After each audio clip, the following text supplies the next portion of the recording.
Time gaps अर्थात काळ भेगा ही संकल्पना जर तुम्हाला माहिती असेल आणि त्याच्यावर तुम्ही अंमल करत असाल तर व्यक्तिमत्व विकास किंवा व्यक्ती विकास आणि वेळेचं नियोजन या बाबतीत तुम्ही फार पुढच्या टप्प्यावर आहात.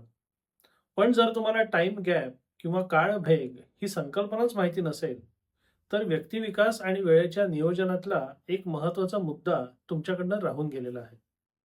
याच टाइम गॅप्स किंवा काळ भेगांबद्दल थोडक्यात आणि महत्वाची माहिती आणि माझे काही अनुभव सांगण्याकरता हा छोटासा व्हिडिओ. टाइम गॅप किंवा काळ भेगा म्हणजे काय? तर सकाळी उठल्यापासून रात्री झोपेपर्यंत आपण अनेक कामं करत असतो. पण बरेचदा प्रत्येक कामाच्या आधी, प्रत्येक कामाच्या दरम्यान, प्रत्येक कामाच्या शेवटी किंवा या ना त्या प्रकारे 5-10 मिनिटं, 5-10 मिनिटं, 15-20 मिनिटं, तासभर असा विविध टप्प्यावर आपलं विविध ठिकाणी वेळ वाया जात असतो. म्हणजे सर्वसामान्य माणसाचा जर विचार करायचा झाला, तर सकाळी सगळं आवरून घरातनं कामाच्या ठिकाणी पोहोचेपर्यंत जर प्रवास बऱ्यापैकी असेल, जे बहुसंख्य लोकांना दुर्दैवाने करायला लागतं, की 1-1.5 तास प्रवासात जातो. म्हणजे सकाळचा 1-1.5 तास, संध्याकाळचा 1-1.5 तास, हे 3 तास म्हणजे रोजचे 3 तास तुमचे नुसते प्रवासात जातायत. ही म्हणजे काळ भेग पण नाही, याला तर काळ दरी म्हणायला लागेल. कारण तुमचा दीड-दीड तास हा पूर्णतः नॉन प्रोडक्टिव्ह किंवा नॉन व्हॅल्यू ॲडिंग होतोय. आणि अशाच प्रकारे प्रत्येक ठिकाणी आपला वेळ वाया जात असतो. कुठेतरी आपण ऑफिसमध्ये बाहेर वाट बघत असतो. आपल्या नंबरची वाट बघत असतो. आपण कोणाची तरी वाट बघत असतो. कुठेतरी जाताना, कुठेतरी येताना हा असा टप्प्याटप्प्याने आपला वेळ वाया जात असतो. म्हणजे जर साधा आपण विचार केला, की आपण 7 दिवसांपैकी 6 दिवस 8-8 तास काम करतोय आणि रोज आपला समजा 1-1 तास वाया जात असेल, तर साधारणतः एक कामाचा दिवस त्याला 1-2 तास कमी एवढा आपला वेळ पूर्णतः वाया जातोय. मग हा जो वेळ आहे, तो आपण सत्कारणी लावू शकतो का? त्याचा आपल्या फायद्याकरता वापर करू शकतो का? आणि कसं? हे सगळं समजून घेण्याचं तंत्र म्हणजे टाईम गॅप किंवा काळभेगांचं नियोजन. आता एक तर मी प्रामाणिकपणे अगदी सांगू इच्छितो, की कोणीही काळभेग किंवा टाईम गॅपचा 100% प्रोडक्टिव्ह यूज किंवा 100% उत्पादक उपयोग करणं हे जवळपास अशक्य आहे. म्हणजे जेवढा वेळ तुमचा काळभेगेमध्ये आहे, तेवढा सगळा वेळ तुम्ही काहीतरी चांगलं, काहीतरी सकारात्मक, काहीतरी उत्पादक कराल हे शक्य नाहीये. कारण आपल्याला थोडासा टाईमपास सुद्धा लागतो. पण त्या टाईमपासचा वेळ जर आपण कमी केला आणि त्याच्या जोडीने जर बाकी काही उत्पादक गोष्टी केल्या, तर त्याचा कितीतरी वाढीव आणि चक्रवाढ फायदा आपल्याला मिळू शकतो. सुदैवाने आज तांत्रिक प्रगतीमुळे कितीतरी साधनं अगदी सहजपणे आपल्याला उपलब्ध आहेत. म्हणजे आपल्या खिशातला मोबाईल किंवा स्मार्टफोन ज्याला सर्वसाधारणतः सारखी दूषणं दिली जातात, तो या काळभेग नियोजन किंवा टाईम गॅप मॅनेजमेंटमध्ये आपल्याकरता देवदूत ठरू शकतो. कारण त्या मोबाईलमध्ये काय नाहीये. तुमच्या क्षेत्राशी मग तुम्ही कोणत्याही क्षेत्रात असा, तुमच्या क्षेत्राशी संबंधित विविध बातम्या, विविध लेख, विविध व्हिडिओ, विविध गोष्टी अगदी एका क्लिकवर तुमच्याकरता उपलब्ध आहेत.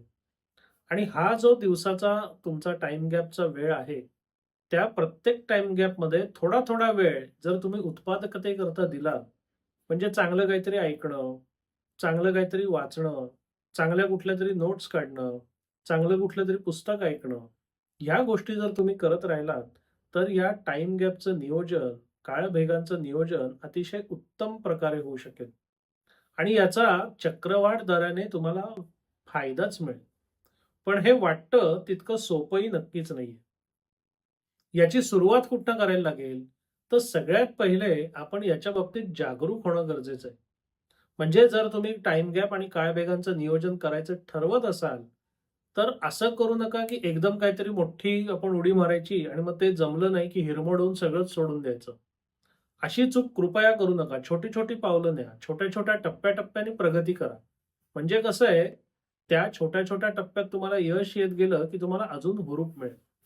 मग सगळ्यात पहिला टप्पा कोणता? तर माझ्या अनुभवावरून मला असं सांगावसं वाटतं, की जर तुम्हाला टाईम गॅप आणि काळभेगाची संकल्पना कळली असेल आणि ती अंमलात आणायची असेल, तर सगळ्यात पहिले 7 ते 15 दिवस नुसत्या तुमच्या टाईम गॅप शोधा, काळ भेगा शोधा, की सकाळी उठल्यापासून रात्री झोपेपर्यंत कधी-कधी, किती-किती आणि कसा-कसा माझ्याकडे मोकळा वेळ असतो.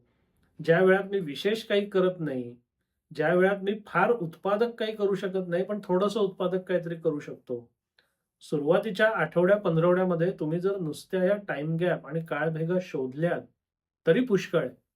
आणि त्यानी तुम्हाला एकंदर अंदाज येईल, की प्रत्येक दिवशी माझी 40 मिनिटं, 50 मिनिटं, 1 तास, दीड तास, 2 तास जे काही प्रत्येकाचा असेल, तो असा टप्प्या-टप्प्याने 5-5 मिनिटांनी, 10-10 मिनिटांनी किंवा तासा-तासाने वेळ वाया जातोय आणि ज्याच्यात मी फक्त टाईमपास करतोय, ज्याच्यात मी बाकी पण काहीतरी करू शकतो. आणि मग सुरुवातीचं एक ध्येय असं ठेवा, की प्रत्येक टाईम गॅपमध्ये 10 किंवा 20% वेळ आपण काहीतरी चांगलं करावं.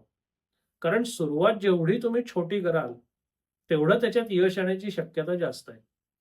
म्हणजे समजा तुमच्याकडे प्रवासाचा 1 तासाचा वेळ आहे समजा. तुम्ही गाडीतनं बसून जाताय, रेल्वेने जाताय आणि 1 तास आजपर्यंत तुम्ही काय करताय, तर लुडो खेळताय, गाणी ऐकताय, वेब सीरीज किंवा एखादा सिनेमा बघताय. तर तुम्ही जर उद्यापासून ठरवलत, की पूर्ण 1 तास मी काहीतरी उत्पादक करीन, तर ते शक्य होणारं नाहीये.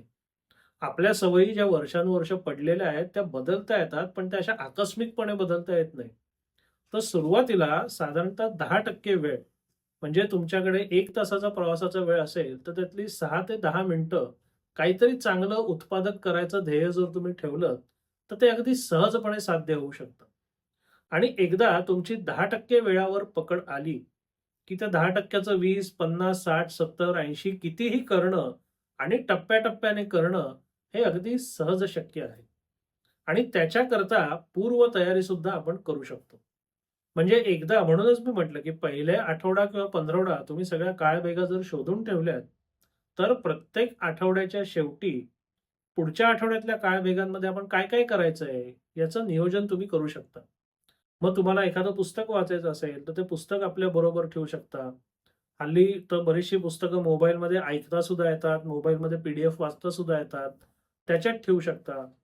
जर तुम्हाला एखादा माहितीपूर्ण किंवा तुमच्या क्षेत्राशी संबंधित एखादा चांगला व्हिडिओ, चांगलं पॉडकास्ट सापडलं असेल, तर ते डाउनलोड करून ठेवू शकता. प्रवासामध्ये ते टप्प्या वाचू शकता. एखाद्या विषयावर तुम्हाला विचार करायचा असेल, तर ते सुद्धा नोंदवून ठेवू शकता आणि त्या विचारांना तुम्ही चालना देऊ शकता. म्हणजे थोडक्यात काय, आपला "थेंबे थेंबे तळे साचे" याच्याप्रमाणे थेंबा-थेंबांनी वाया जाणारा जो वेळ आहे, तो जर थेंबा-थेंबांनी तुमचं वेळाचं तळं साचलं, तर त्याचा कितीतरी उत्पादक उपयोग तुमच्या व्यक्तिशः विकासाकरता होऊ शकतो.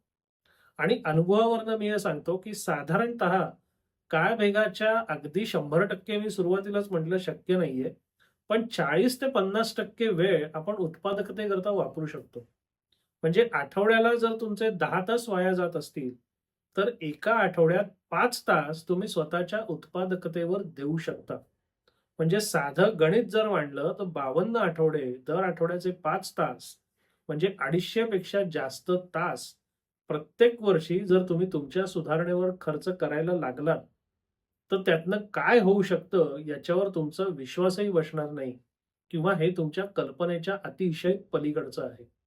म्हणून जर व्यक्तिविकास किंवा वेळेचं नियोजन याच्यात तुम्हाला खरंच रस असेल, तर पुढचे 7 किंवा 15 दिवस तुम्ही तुमच्या आयुष्यातल्या या काळ्या शोधण्यात घालवा आणि संक्रांतीनंतर म्हणजे 15-16 तारखेनंतर तुम्ही त्या तयारीनी किंवा त्या निश्चयाने जर या काळमेघांपैकी निम्मा वेळ म्हणजे सुरुवात 10% करून ते 50% पर्यंत जर तुम्ही फेब्रुवारी-मार्च पर्यंत जरी नेऊ शकलात, तरी हे वर्ष संपता-संपता तुम्हाला तुमच्यातच आमूलाग्र आणि सकारात्मक बदल झालेला दिसेल.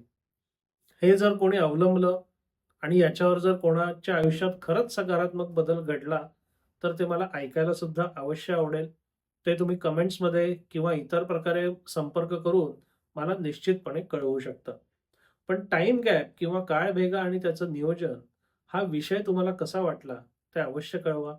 याबद्दल तुमची काय प्रगती आहे, तुम्ही काय करायचं ठरवलंय किंवा याबाबत तुम्हाला काही टिप्स किंवा मी जे करतो, त्या अनुषंगाने काही सल्ला किंवा मार्गदर्शन हवं असेल, तर अवश्य संपर्क करा.